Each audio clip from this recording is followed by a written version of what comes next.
This evening, first up, three men walk free on million-dollar bail. A fourth suspect is now wanted, and the opposition leader is calling the whole investigation political payback. The 5-year-old execution of Ricardo Paper Short Fagundes has reignited into one of the most explosive cases in the country. Also, a 14-year-old boy went to the Corentyne River to learn to swim and never came home. His family searched for days on their own, and on Wednesday morning they found him. A mother is left asking how a swimming lesson turned into tragedy. Then, appointed a year and a half ago, announced this week. Judy Latchman has been Guyana's chief magistrate since January 2025, and the legal community wants to know why nobody is told. Meanwhile, 80 pounds of cannabis, 3 pistols, and 18 rounds of ammunition hidden inside barrels shipped from the United States and intercepted in a single customs bus worth over $71 million. Several people are in custody, and Cubans are now cooking with charcoal and firewood as the U.S. oil blockade tightens its grip. Just one Russian tanker has docked on the island in 6 months. Those stories and more coming up. Stay with us.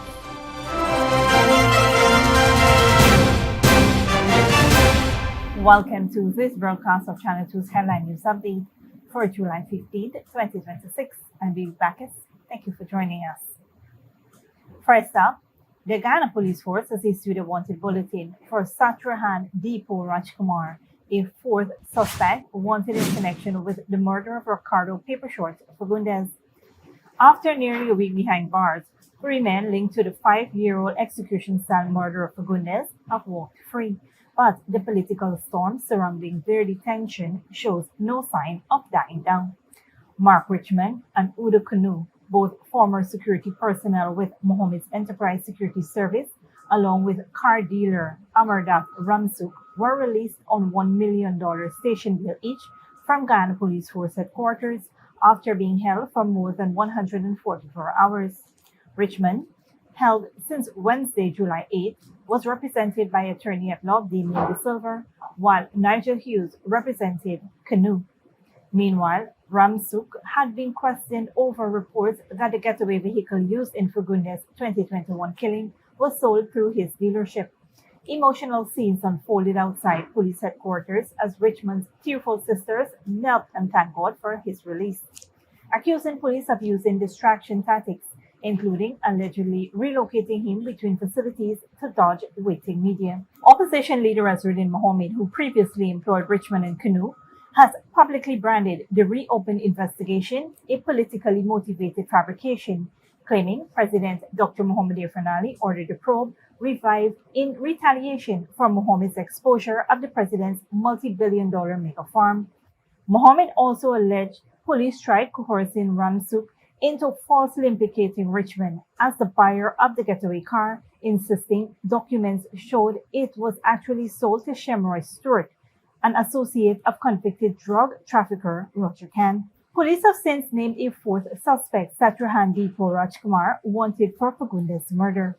Fagundes was shot more than 20 times outside Palm Court nightclub in March 2021, with the burnt getaway car later discovered along the Suicide Linen Highway. An earlier regional security system review found no evidence of police cover-up in the case and dismissed whistleblower claims as unsubstantiated. As bail conditions take effect and investigations continue, the case remains a lightning rod, entangling murder, politics, and accusations of manipulation at the highest level of Guyanese power. In other news, what was meant to be a swimming lesson became a tragedy that has left a mother in mourning. The body of 14-year-old Devanand Balram, also known as Ritesh, a white boy, was recovered by relatives on a Wednesday morning, more than 2 days after he went missing while swimming in the Corentyne River. Balram, of number 60 village Corentyne Berbice, disappeared on Monday, July 13, after going swimming with a group of friends at the Springlands foreshore. According to his mother, 32-year-old Gayatri Ramhajan, he was not a strong swimmer and had reportedly been taken by other boys to learn to swim. She said he held on to a piece of wood while one of the boys went to find a boatman for help, but by the time they returned, he had disappeared. A joint search by the Guyana Police Force and the Suriname Police Force was conducted on Tuesday, but failed to locate him. With no access to a boat, Ramnajan had pleaded publicly for help, saying family members continued searching on their own since the night he vanished. On Wednesday, relatives organized another search around 6 a.m. and discovered his body near the Dukestown foreshore, Corentyne River. The body was found face down in a crouched position between rocks, clad only in boxer shorts, and was in an advanced stage of decomposition. An examination found no marks of violence. The body has since been handed over to the Guyana Police Force, which has launched further investigation into the circumstances surrounding his death. Investigations are ongoing. On a different note, in a revelation that has raised eyebrows across the legal community, the Judicial Service Commission has confirmed that Principal Magistrate Judy Latchman was appointed Chief Magistrate of Guyana more than a year and a half ago, a decision only made public this week. According to a late-night post on the Supreme Court of Judicature's Facebook page, the Commission appointed Latchman to the post on January 7, 2025, with her appointment taking effect from that date. No explanation was given for the extended delay in announcing the decision. In the interim, Principal Magistrate Faith McGusty had been acting as Chief Magistrate following the retirement of former Chief Magistrate Anne McLennan in 2023. Latchman brings extensive legal experience to the role, earning a Bachelor of Laws from the University of Guyana in 2002 and a legal education certificate from the Hugh Wooding Law School in 2004 before being admitted to the Bar of Guyana that October. Her career began as a state counsel in the chambers of the Director of Public Prosecutions, and she rose to senior state counsel in 2008. Joining the magistracy in 2009, she further rose to principal magistrate in 2017. She is also a fellow of the Commonwealth Judicial Education Institute and a member of several regional judicial associations. The Judicial Service Commission also announced 6 new magistrates, all drawn from backgrounds spanning state counsel roles, legal advisory positions, and prosecutorial work. Separately, 5 appointees were named to serve in the Land Court. All appointees took their oath of office before Prime Minister Brigadier Retired Mark Phillips earlier today, marking a significant reshaping of Guyana's judiciary, even as questions linger over why the Chief Magistrate's appointment took a year and a half to see the light of day. Stick around when we return. New highway link and upgraded facilities coming to Cummins Large Housing Scheme, and $71 million in cannabis and loaded firearm intercepted in barrels shipped from the U.S.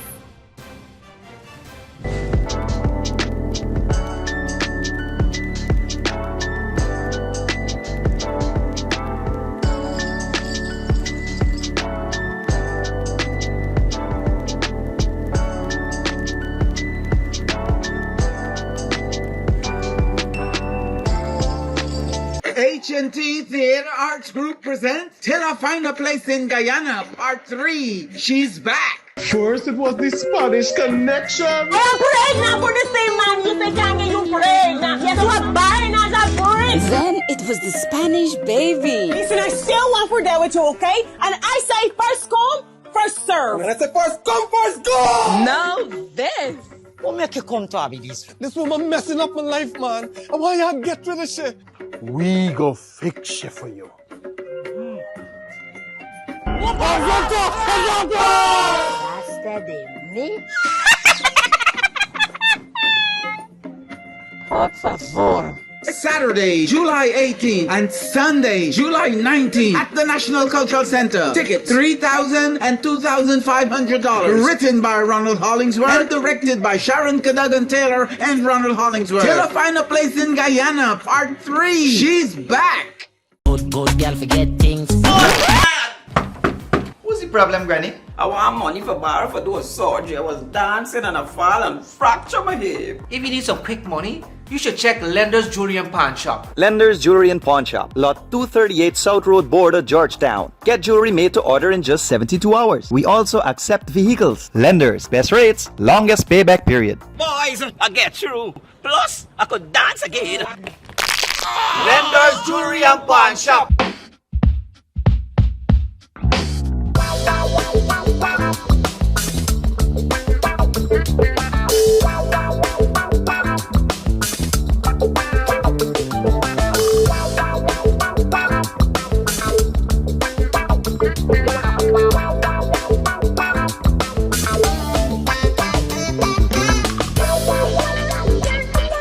GECOM will be conducting a claims and objections exercise commencing July 1, 2026 to produce an official list of electors OLE. If you will be 18 years or older by June 30, 2026 and you are a Guyanese citizen by birth, descent or naturalization, or a citizen from a Commonwealth country living in Guyana for 1 year or more, you are eligible for inclusion in the OLE. GECOM has posted the preliminary list of electors PLE in all registration divisions across Guyana for you to check whether you are listed, and if so, whether your particulars are accurate. You can object to anyone whom you believe does not qualify for inclusion in the OLE. To do so, you must be listed in the same divisional list as the person you are objecting to. You must visit the GECOM registration office responsible for your area of residence to make an objection. The objections aspect of this exercise will end on Friday, July 17, 2026. For more information, contact the GECOM on 225-0278-9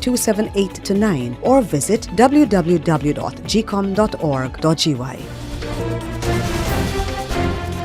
Welcome back. A routine customs check has blown the lid off a major smuggling attempt after officers uncovered dozens of kilograms of foreign cannabis and multiple firearms hidden inside barrels shipped from the United States. On Tuesday, July 14, 2026, customs officers of the Guyana Revenue Authority, working alongside officers from the Customs Anti-Narcotics Unit, acted on information received to search 2 incoming barrels from the USA. The search uncovered 70 transparent parcels containing over 80 pounds of foreign cannabis, valued at over $71 million, along with 3 pistols and 18 rounds of ammunition. Several persons have since been arrested and remain in custody as authorities continue their investigation into the shipment. Officials say the seizure forms part of ongoing collaborative efforts between Guyana Revenue Authority and CANU to intercept illegal drugs and weapons concealed in cargo and other shipments entering the country. With millions of dollars worth of narcotics and firearms taken off the streets in a single bus, the agency says their message is clear. Ghana's borders remain firmly in their sights, and they will continue tightening security to keep drug traffickers out. Moving on, residents of Cummins Lodge housing scheme in Region 4 are set to benefit from improved road access and enhanced community facilities, following a visit by Minister of Housing Colin Crowe on Tuesday. Minister Crowe, accompanied by engineers and staff from the ministry's projects, community development and enforcement and compliance departments, met with residents to address concerns and outline upcoming initiatives at the scheme, which comprises more than 450 completed 2- and 3-bedroom homes, along with a police outpost, concrete roads, and other infrastructure. Among the key announcements was a new road project that will upgrade 2 principal roads on the eastern and western sides of the development to reinforce concrete, creating a direct link to the Aubrey-Barker Highway to south.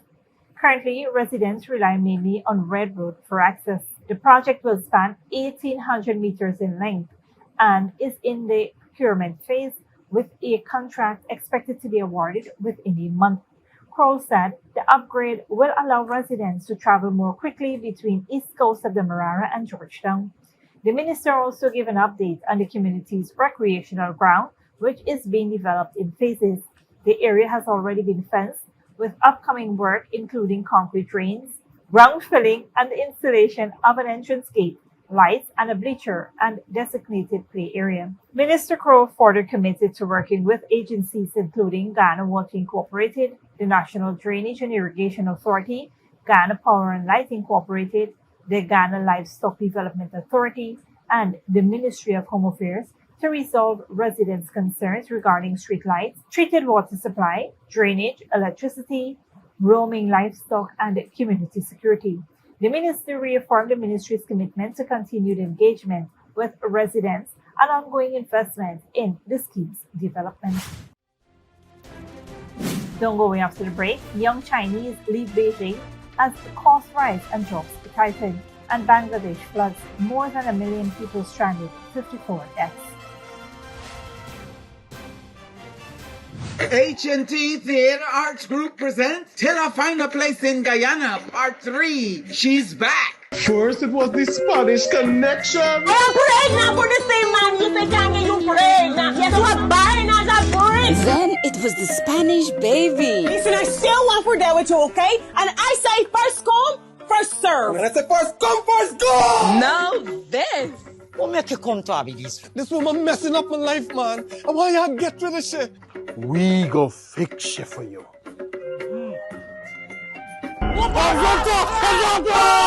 Basta de me.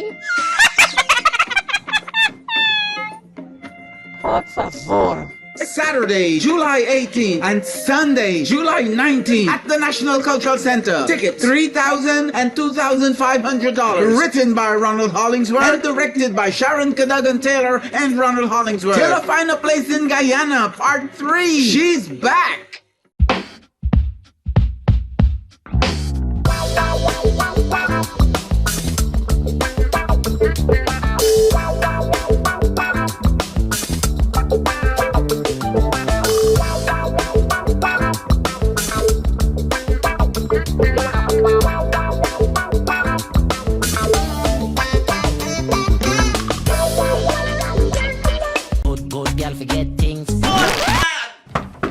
What's the problem, Granny? I want money for borrow for do a surgery. I was dancing and I fall and fracture my hip. If you need some quick money, you should check Lender's Jewelry and Pawn Shop. Lender's Jewelry and Pawn Shop, lot 238 South Road Border, Georgetown. Get jewelry made to order in just 72 hours. We also accept vehicles. Lenders, best rates, longest payback period. Boys, I get through. Plus, I could dance again.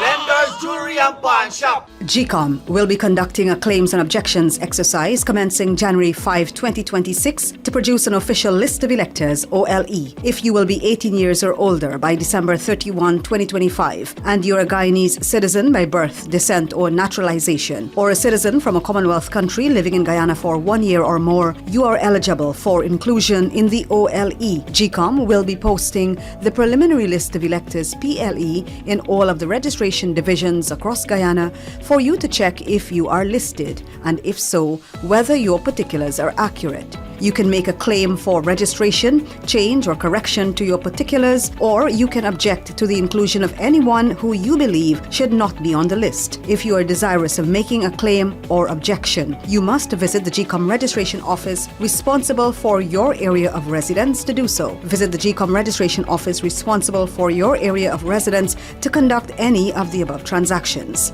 All GECOM registration offices will open Mondays to Fridays from 8 to 18 hours, Saturdays and Sundays from 10 to 14 hours. For more information, contact the GECOM on 225-0278-9 or visit www.gecom.org.gy.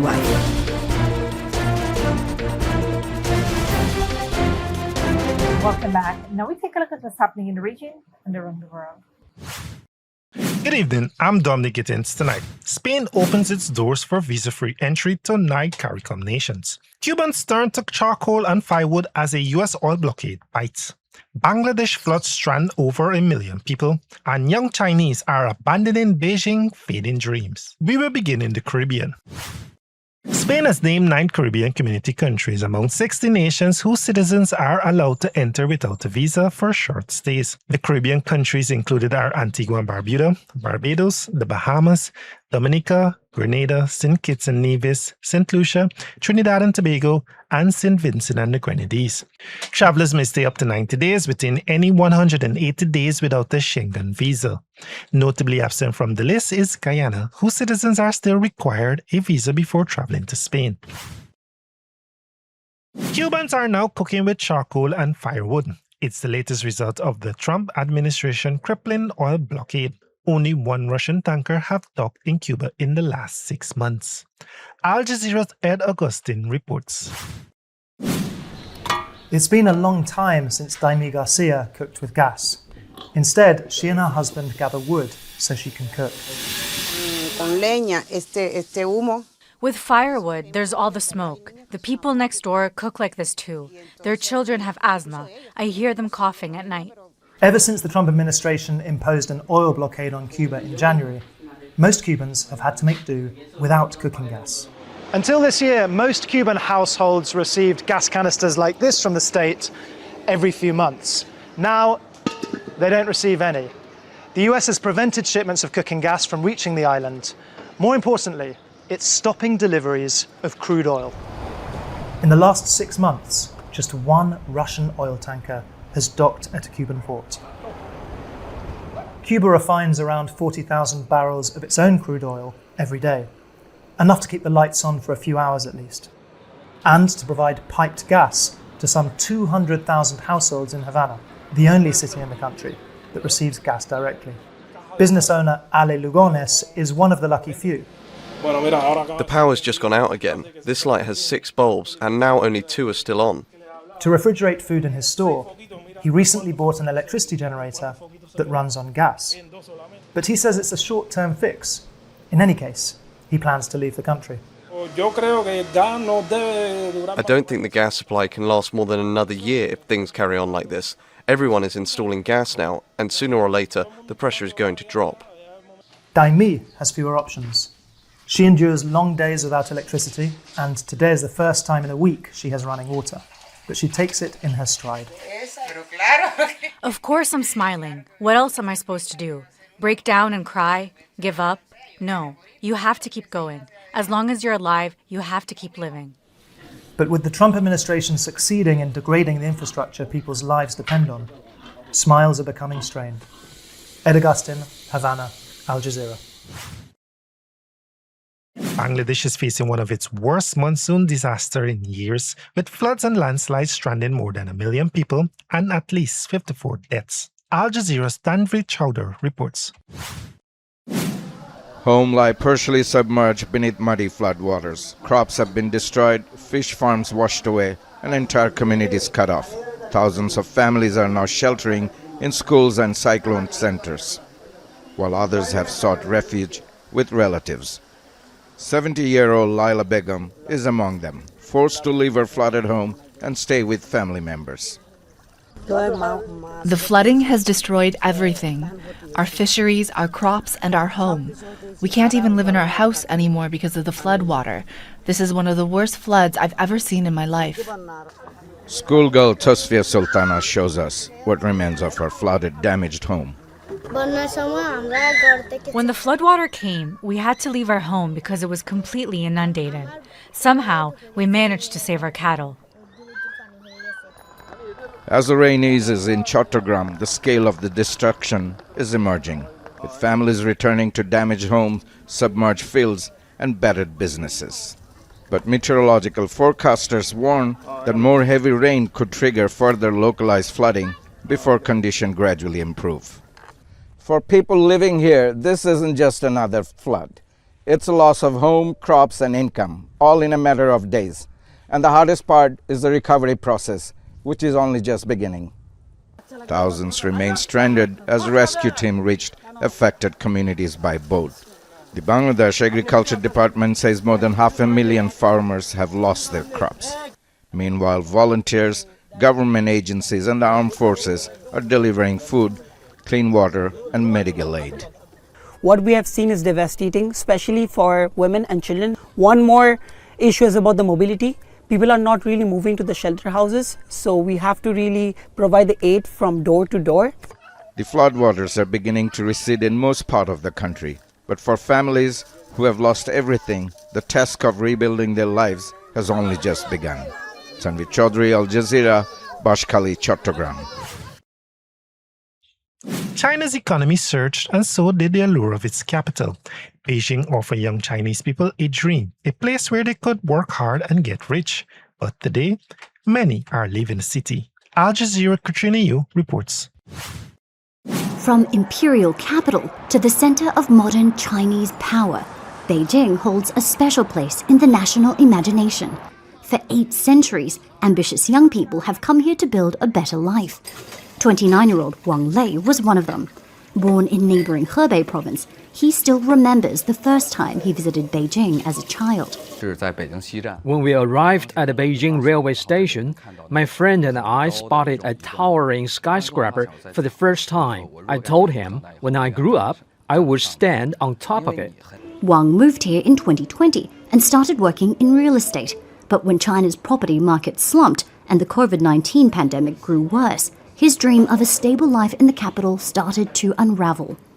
Now he freelances and co-owns this bar with friends, but making ends meet is still difficult. He says he's planning to leave Beijing in search of a slower and more affordable life.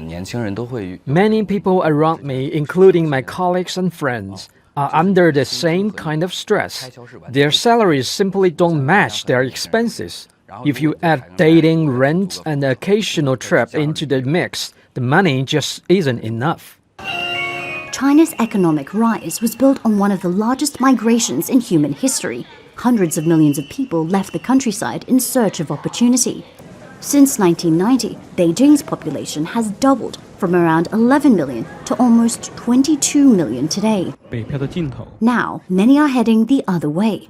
On social media, posts tagged "Escaping Beijing" have gone viral, with many blaming China's slowing economy and a tight labor market. After decades of drawing millions of young people into its orbit, China's capital is now seeing the reverse. For some, leaving Beijing is no longer seen as a backward step, but as stepping away from a fiercely competitive way of life, where the promise of work no longer feels guaranteed. Analysts say the shift represents changing attitudes to work.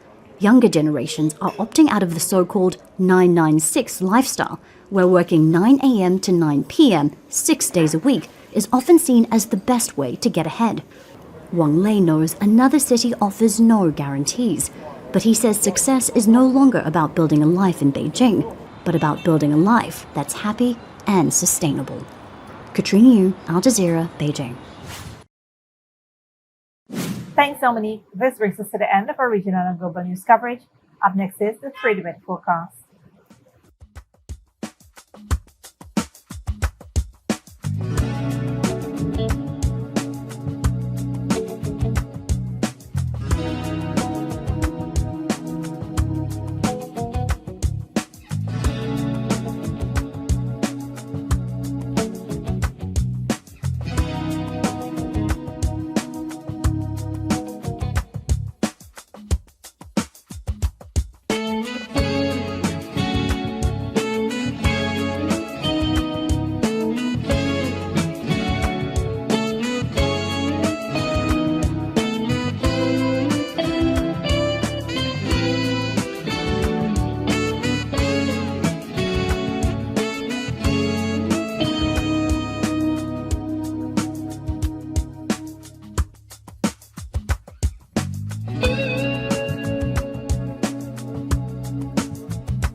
That's it for Digital Headline News for this Wednesday evening.